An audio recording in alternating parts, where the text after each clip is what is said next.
Hi guys, I'm James from Pace, and today we're going to start a new customer build.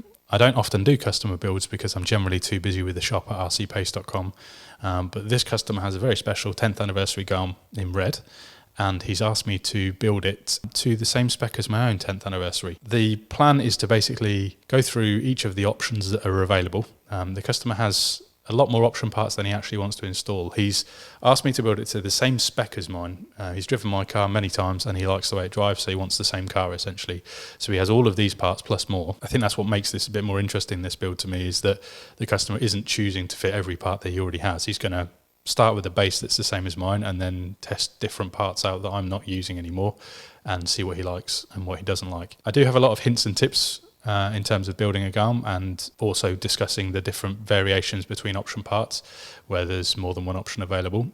So I'm hoping to share a lot of information with you as we go along. Okay, so we've got the 10th anniversary GARM kit here, but everything I'm going to talk about is going to be applicable to any base level GARM or any GARM with other options that you're choosing to build. So in addition to the kit, you're also going to need some decent drivers. I'm using Overdose drivers, which are now discontinued, just because they're my favourite. But anything from Hoodie, EDS, Aromax, MIP, any of those brands, they're absolutely brilliant.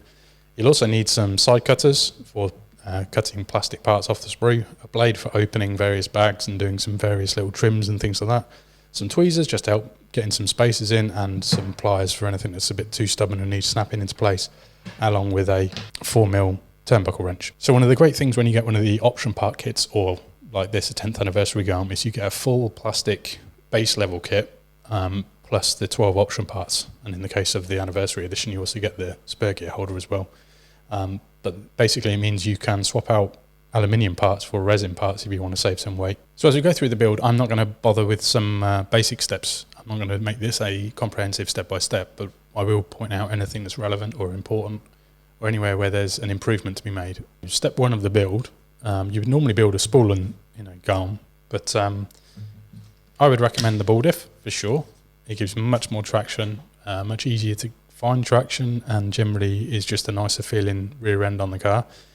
This customer actually wants the same as me, which is the gear drive set, which he's bought a used version because the restock is coming in a couple of months. But we've got that, and then he's also bought all of the parts to build a ball diff, which is the way to go for sure.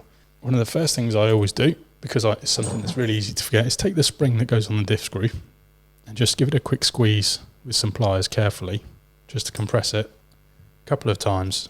It takes quite a bit of force, but it's worth doing. It just means that then you've pre-compressed it, and when you assemble the diff, it doesn't completely change as you run it. Another handy tip is when you're building a ball diff, make sure that you get all of the balls out, because they tend to disappear, bounce away like that one did. You'll notice here I've got a cable tie. This one's a bit big, but it's the only one I've got to hand, so we'll see if it's any good, and if not, I'll cut the end down. But basically, I use it to pick up the balls and dip them in the grease. I find it much easier to do it this way. We're starting with the black grease. Basically, what we need is the smaller of the balls and the 2 thrust plates. So what I do is I just take, I don't know if it's possible to see that because it's super small, but I get the end of the cable tie and I put it into the black grease so that it's just got a tiny bit on. Use it to pick up the balls and then drop them in order as you go round. This one is a bit big, so I'm just going to trim it down, I think. There we go. So I've now got just a finer end. And then all I'm doing here is just using the non-sticky part of the cable tie just to make sure that all the balls are pushed into place. There we go. And you can see, hopefully, well, you're not going to see it very easily, but they're evenly spaced all around and there's no gaps. That's the key bit. If you drop one, don't bother building the diff because it won't tighten properly. It'll pull to one side. You need to make sure that they're all there and they're all in the correct place. Just getting a bit more black grease on the end. So put a bit more on. And gently place it down.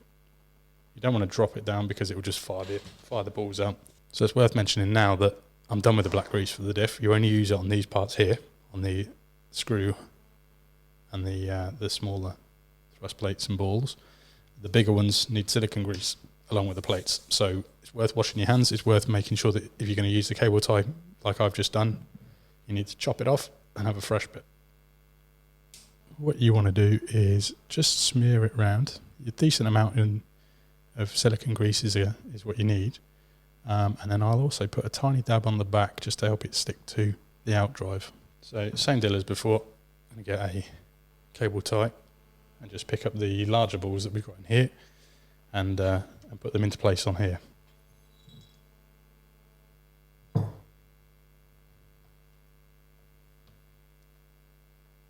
Basically, you just want to make sure that each ball's got a little bit of grease on, but mostly they're going to get the grease from the plate, which is why you don't have to worry about absolutely coating them.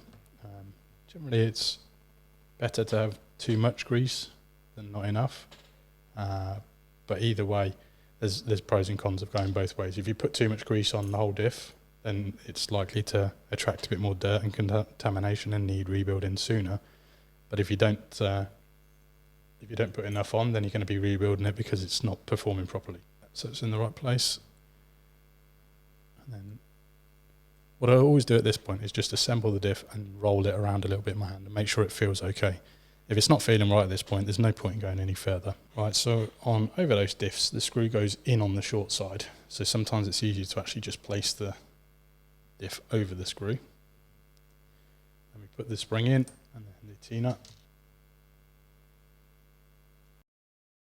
The knack here is to just lift the screw up with the screwdriver like that and then slowly tighten it up. And again, just as you're doing it, just make sure it's still free. So this is very loose currently. Too loose for sure. So I'm just going to go a little bit tighter. So this is still too loose. Too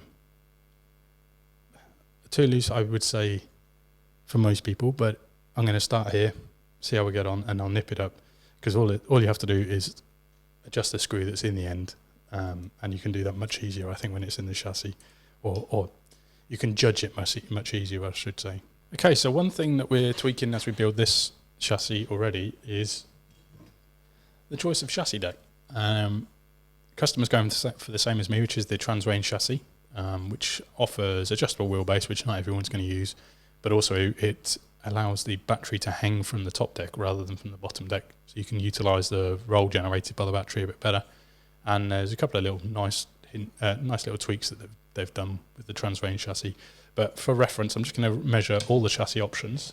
So the standard decks that came with this one, which I believe are the same as the version 2 Plus, which are currently in customs and should be with me any day now. But that's 77.35 grams for the top and bottom deck. Now the measurement I'm going to take here for the flame decks is going to be a little bit off, because this one has a small overdose badge stuck to it, but it's close enough. So that is 82.65, so fractionally heavier. Like I say, that badge will add, I don't know, a gram or so. And then let's just get to the Transrange chassis.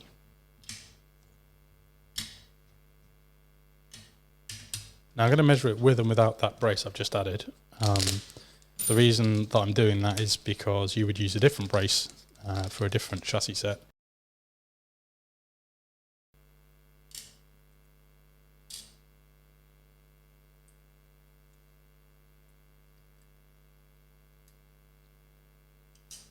So everything, including the spacers and posts, is 107.6. So it's a chunk heavier. I do think the benefits are definitely there. If I take this brace back off, so if I remove this brace, it's 97.85. So it's essentially 20 grams heavier.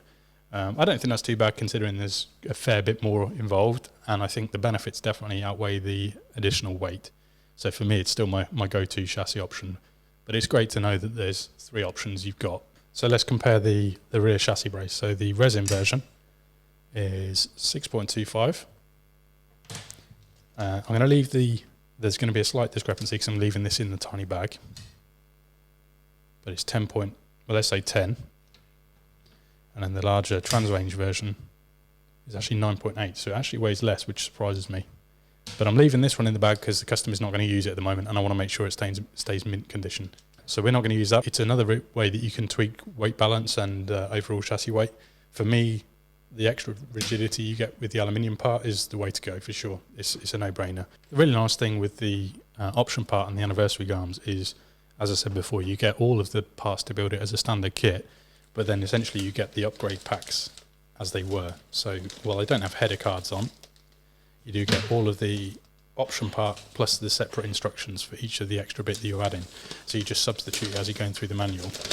So it just tells you how to install it, which is super nice, I think. It's one of the things I always do when building the aluminium bulkheads on the Garmin is I build them off the chassis, or I put the rears on like this. If you're also converting to gear drive, when you put this plate in, the black part there, this is a used part, hence the scratches, be sure to make sure it's actually seated evenly all the way around and all the way in, because it needs to be at the level where this guide is.